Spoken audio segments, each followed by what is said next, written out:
So I once heard somebody say, if you want to see where the broader culture is going to be in 10 to 15 years, go take a walk around a college campus.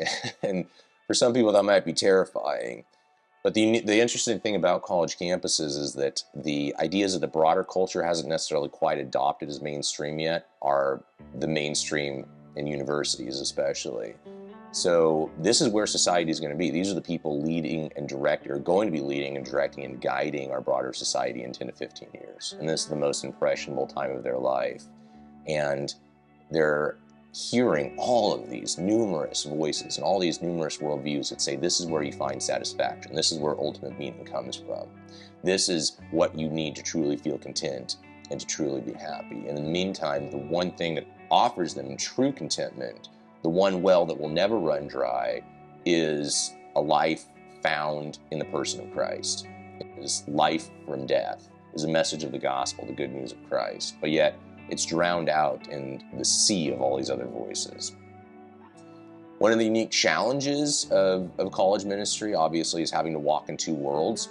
At the same time, we want to be bold in our proclamation of the truth of who Jesus is, the truth of his gospel message, but we recognize that we're operating, we're serving in an area where many of the leaders and many of those who have the decision-making power don't share that worldview, and in many cases might be antagonistic towards that worldview. We're blessed to have a great relationship with the administration at Chemeketa. They enjoy having us there, they appreciate us being there. They realize the campus is a better place because the ministry of CA is ministering and serving students there and creating community. But it's not always the case on every campus.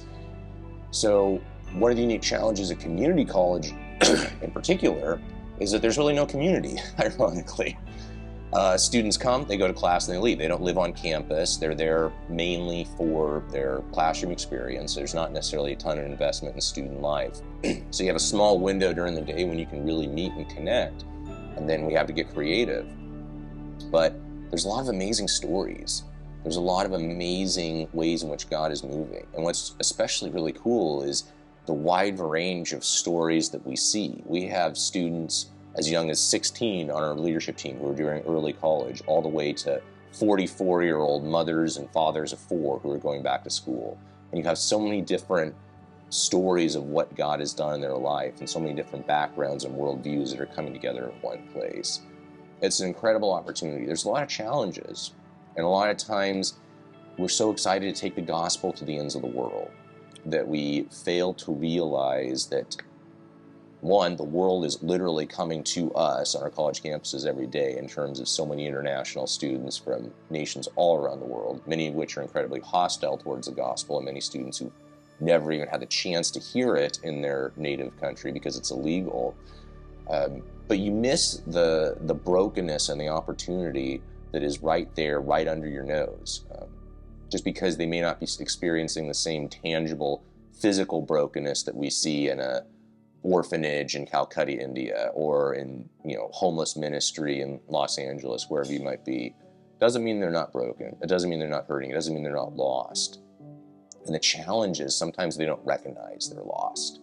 They're like the older brother in the parable of the prodigal son who thinks he has it all together but doesn't realize how lost he is.